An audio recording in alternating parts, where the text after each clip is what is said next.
She raised her glass, smiled at the room, and said, "At least I'm not a divorced nanny." The laughter hit harder than the words. Everyone, my parents, her friends, even some of mine, laughed like it was just a joke, like I hadn't just been gutted in front of 50 people. I was frozen, not because I couldn't speak, but because if I did, I knew I'd cry, and I refused to let her have that. I looked over at my son. He was sitting beside my mother, confused, too young to understand, but old enough to feel something was wrong. Then Eli stood up, my sister's fiancé, the man she was going to marry in 2 weeks. He didn't look angry. He looked like he had finally made a decision. He walked over to me, took my hand in his, and said something that shut the whole room up. "She's the reason I'm alive today." Gasps. Silence. Then he walked out, but not before dropping her engagement ring on the table. And my sister? She started crying. I never wanted to go to the engagement party, that's the truth. I tried to convince myself it was just anxiety, just nerves. But deep down, I knew what it really was. I didn't want to be put on display. I didn't want to walk into that beautifully lit magazine-perfect backyard and feel like the cautionary tale everyone whispers about. But I went. I put on the blue dress that still fit me after the divorce. I pulled my hair back the way Benji likes. In a low twist, he says, makes me look like a princess. I painted on the kind of smile you learn to wear after spending too many nights crying alone in your car. The party was held at my parents' house in San Diego. They'd gone all out. String lights in the trees, a bar with handcrafted cocktails, a live jazz duo playing soft background music. Everything looked perfect. Everything always does when it comes to Callie. Callie is my younger sister by 6 years. She's tall, thin, impossibly polished. The kind of woman who speaks in bullet points and wins arguments with a smile. She's also the kind of person who knows how to cut you with a compliment. And I've been bleeding from those cuts for years. My parents had always made room for her brilliance. She was valedictorian, a college graduate at 21, and vice president of marketing by 28. She wore confidence like perfume. Everyone noticed when she walked in a room.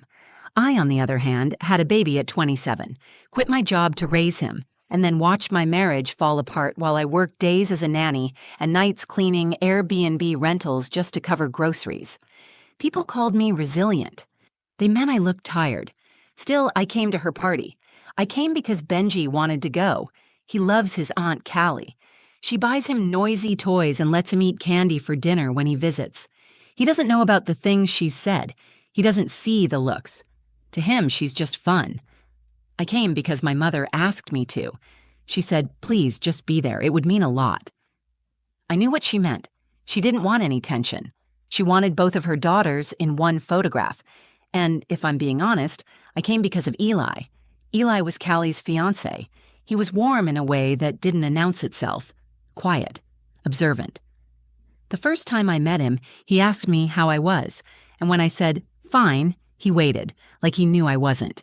No one ever does that. There had been a moment, a year ago, before he and Callie got serious.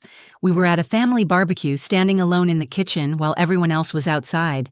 He asked me how I was doing after the divorce. I said, "I don't know how to start over." He looked me in the eyes and said, "You already did." That was it. One sentence. But I thought about it for days. Then he started dating Callie, and I buried that feeling. Deep. At the party, I stood near the back. I kept my hands on Benji's shoulders as he watched the musicians. I watched people flit around with their drinks, trading success stories and vacation plans. I stayed quiet. I smiled. I let myself fade into the edges. When Callie walked out with Eli to make their toast, she was radiant. She wore a white cocktail dress that probably cost more than my month's rent. She took the mic with ease, laughing, thanking everyone, saying she couldn't believe how lucky she was to be marrying such a perfect man. And then she looked at me. It was only for a second, but I felt it, that flicker of mischief. I knew something was coming, I just didn't know it would be that cruel. "Some of us took different paths," she said. I climbed the ladder, and Nora, well, she became a divorced nanny. But hey, at least I'm not both. The crowd laughed, loudly, naturally, the way people do when they think a joke is harmless. But it wasn't harmless. It was a knife, and she twisted it with a smile. My mother looked horrified. My father raised his eyebrows but said nothing. Eli didn't laugh. He looked at me and I looked away. Because I felt it again. That sting. That old familiar shame. And I knew, no matter how hard I tried to ignore it, that this night had already taken a turn.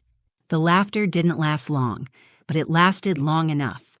Long enough for my son to look up at me with wide, uncertain eyes. Long enough for my mother to shift in her seat and pretend to sip her wine. Long enough for Callie to bask in the moment she had created, my humiliation delivered with charm masked as wit. I stood still, trying to keep the heat in my face from rising to my eyes. I focused on Benji. His innocence was my anchor. He reached up and held my hand, maybe sensing the silence around us had changed. "Why did they laugh, Mama?" he asked. I squeezed his hand and smiled down at him, because sometimes grown-ups forget to be kind.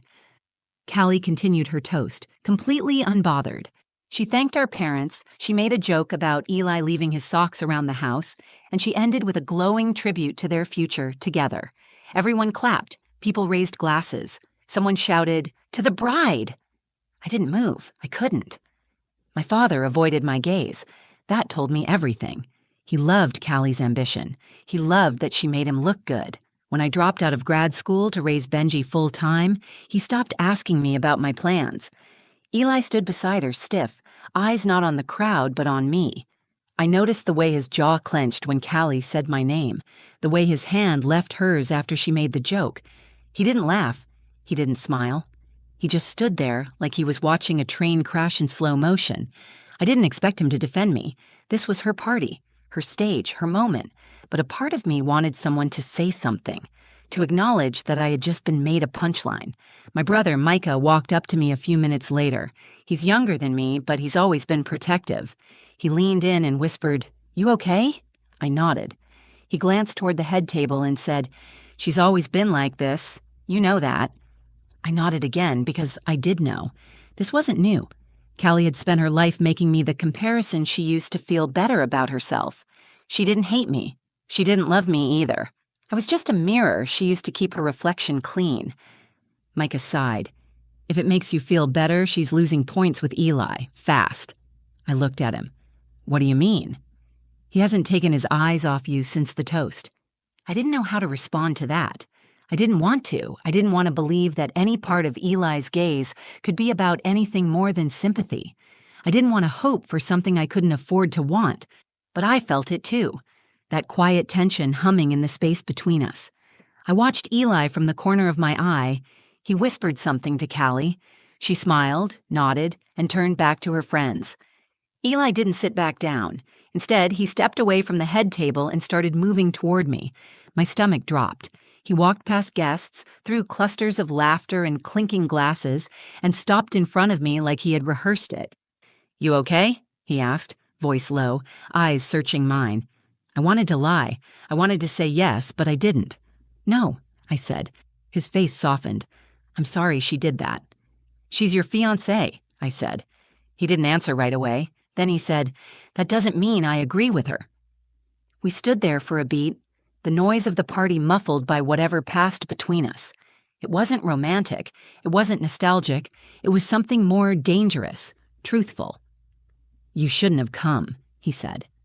"I didn't want to," I admitted, but I thought maybe this time would be different. He nodded like he understood something deeper than I was willing to say. Callie called out to him from across the patio, her voice sugary and light. "Eli, baby, come take photos." He looked over, then back at me. "I'll be right there." I watched him walk away, but something in me had shifted. Something about the way he looked at me, the way he didn't laugh, the way he stood between me and her words. It stirred a part of me I thought I had buried. I didn't know what was coming next, but I could feel it building. The air had changed. The night wasn't over, not even close. The rest of the party blurred around me. People moved on from the toast like it had never happened. They filled their glasses, posed for pictures, and laughed at stories I wasn't part of. But something had cracked under the surface, and I could feel it widening. I didn't eat. I didn't drink. I sat on the edge of the garden wall while Benji ran in circles around a fountain. He had found another kid to play with, which was a gift. It gave me room to breathe. Eli never came back to our side of the patio. I watched him standing beside Callie in the photo line, his hand loose in hers, his smile strained. She kept fixing her hair, tilting her head toward him, adjusting his jacket like a stylist instead of a fiancé. He looked like a man being posed for a life he wasn't sure he wanted anymore. Every time our eyes met, I looked away. Not out of guilt, but confusion. What was I supposed to do with whatever was happening between us? What did it mean that he had come to me after the toast, that he had stood in front of me like a shield? I had spent years silencing my instincts to keep the peace. I stayed quiet in my marriage when I should have spoken up. I kept things inside because I thought that made me strong. But I was tired of strength being measured by how much I could endure without breaking. So I stood up. I walked to the edge of the patio and took one slow breath, then another. I didn't plan to say anything. I didn't plan anything at all. But I found myself walking toward Eli. He saw me first. He stepped out of the photo line before I reached him. Callie looked confused, then annoyed. She followed his gaze and saw me walking up. I stopped a few feet away, not wanting to cause a scene, but needing clarity. "I don't want this to be a thing," I said. "Whatever you're feeling, whatever that was earlier, I don't want it to become some kind of fallout you'll regret tomorrow." He looked at me like he was studying the truth behind my eyes. "I won't regret it." I swallowed hard. "She's your future. You're building a life together." "No," he said. "She's building an image. I've just been standing in the frame."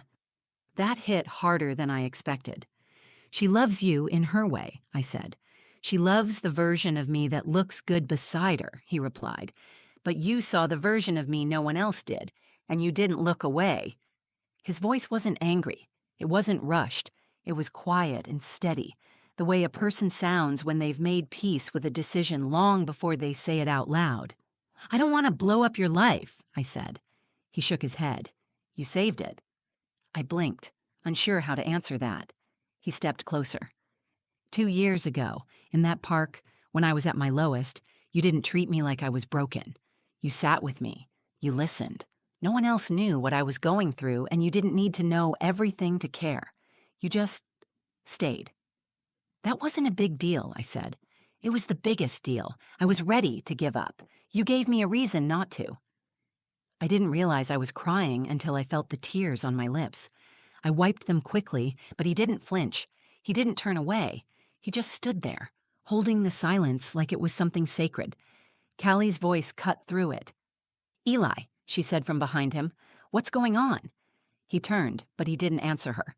Instead, he reached into his pocket, pulled out the ring box, and opened it. The world slowed. He looked at the ring, then at Callie. "I can't marry someone who thinks cruelty is clever." He turned back to me. "I'm sorry it took me this long." Then he closed the box, walked over to the table, and placed it down. Callie stood frozen. Her eyes welled up, but no words came out. I had never seen her speechless before. It was like the oxygen had been sucked out of her lungs. I didn't say anything. I didn't gloat. I didn't move. Eli gave me one last look, one that said everything and promised nothing, and walked out the front gate. After Eli walked out, the silence clung to everything. It was loud in its own way. No one knew what to say. The clinking glasses had stopped. The conversations fizzled.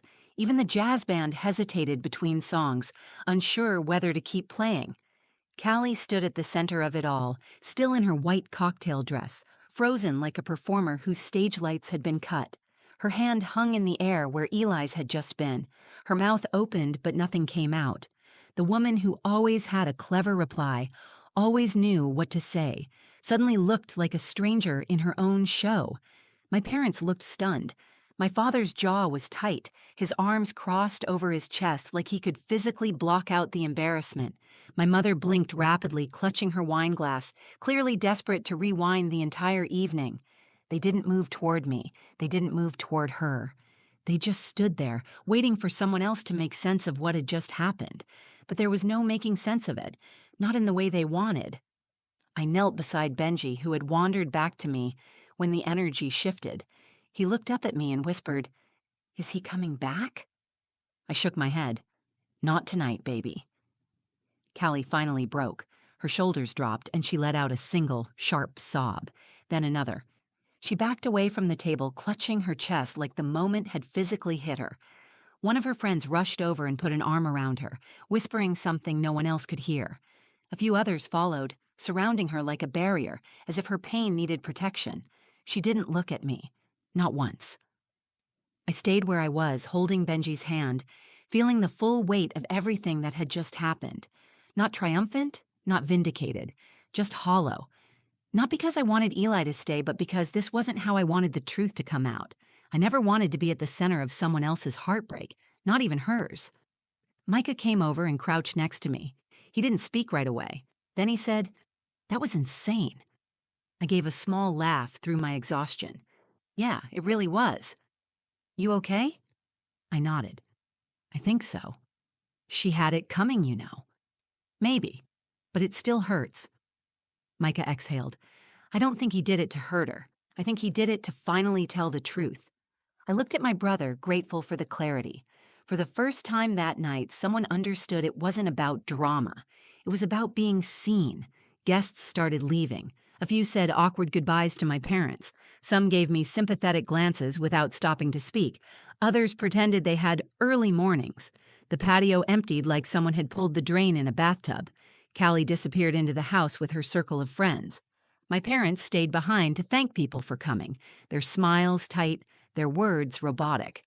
I didn't stay to help. I didn't stay to explain. I picked up Benji and kissed the top of his head. "Let's go home, buddy." He yawned and rested his head on my shoulder. "Can we get pancakes tomorrow?" "You bet." As I walked through the gate, my mother called after me. "Nora," she said. "Wait." I turned. She walked over, heels clicking across the stone path. She looked tired, older than she had 2 hours ago. "I didn't know she was going to say that," she said. "I did," I answered. Her face fell. She searched for something to say, then gave up. She reached out and touched Benji's back instead. "Drive safe," she said. I nodded. "Good night, Mom." When I got home, I put Benji to bed and sat on the edge of the couch, still in my dress, still trying to process what had just happened. I wasn't angry. I wasn't even sad. I felt clean, like something heavy had finally been washed off my skin. There was an envelope on my doormat the next morning. No name on it. Inside was a note written in careful, slanted handwriting. "You saved me. You always did. I'm sorry it took me this long to say it. Eli."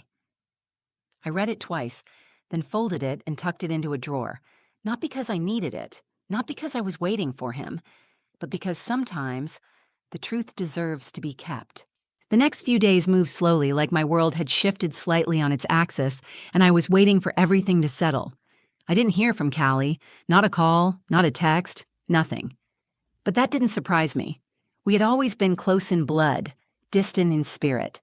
My parents didn't mention the party when they came to pick Benji up for his weekend visit.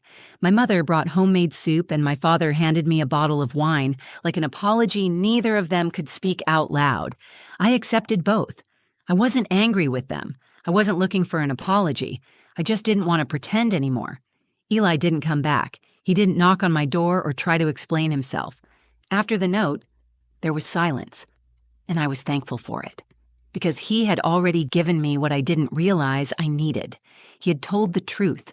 He had looked at me in front of a room full of people and said I mattered. Not because I was strong or resilient or good at enduring pain, but because I had once sat with him in the dark without asking for anything in return. That small moment, the one I had buried so deeply, turned out to be the one that changed everything. I wasn't in love with Eli. Not really. I had cared for him, maybe more than I let myself admit, but what I felt now wasn't longing. It was relief.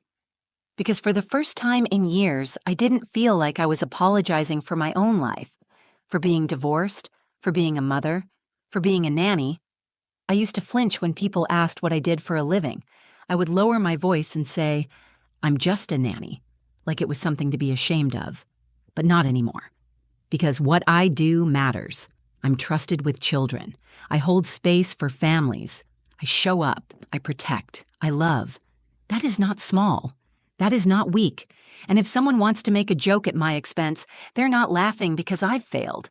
They're laughing because they can't see the strength it takes to rebuild a life alone. Callie still hasn't spoken to me. She's grieving in her own way, and maybe she doesn't know how to be vulnerable without dressing it up in sarcasm. I don't hate her. I don't even wish her pain. I just wish she understood that loving someone doesn't mean making them feel small to lift yourself up. Micah called me the following week. "You good?" he asked. "I'm getting there," I said. Callie's been locked in her apartment. Mom keeps dropping off food. "She'll be okay." "She will," he said.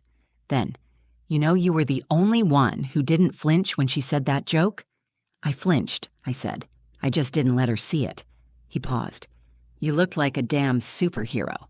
I laughed at that, not because I felt heroic, but because it was the first time I had heard someone describe me that way, and in that moment it felt true. Benji and I went out for pancakes the following Sunday. It's our new tradition. He likes extra whipped cream. I like watching him enjoy something without thinking about bills or work or what anyone thinks of me. While we were eating, he looked up and said, "Mama, are you happy?" I didn't rush to answer. I took a breath and said, "I think I'm learning how to be." That was the truth. Not every story ends in romance. Not every betrayal gets justice. But some stories end with clarity, with stillness, with the simple, quiet realization that you are finally standing in your own life and you're no longer afraid of it. People saw me fall apart, but they also saw me stand back up, and that's the part they'll remember. Because sometimes, the most powerful thing you can do is not fight back. It's not prove them wrong. It's to keep going, to keep showing up, to keep being exactly who you are. No apologies, no shame. That's the real victory. If this story resonated with you, if you've ever been underestimated, laughed at, or pushed aside, I hope it reminded you that your worth isn't measured by someone else's opinion. You are not your job title. You are not your mistakes. You are not what someone says about you when they're holding a microphone. You are the quiet strength that keeps showing up, even when no one claps for you. If you felt something while watching this, please take a second to like the video. It really helps more people find stories like this one. Share it with someone who needs a reminder that they matter. Maybe it's your sister, your friend, or maybe it's you. I'd love to hear your story in the comments. I read everyone, and your voice matters here. And if you want more real, raw, honest stories about resilience, truth, and the moments that shape us, hit subscribe and turn on notifications. There's more to come. Thanks for watching. And remember, sometimes the strongest thing you can do is stand still and let the truth speak for itself.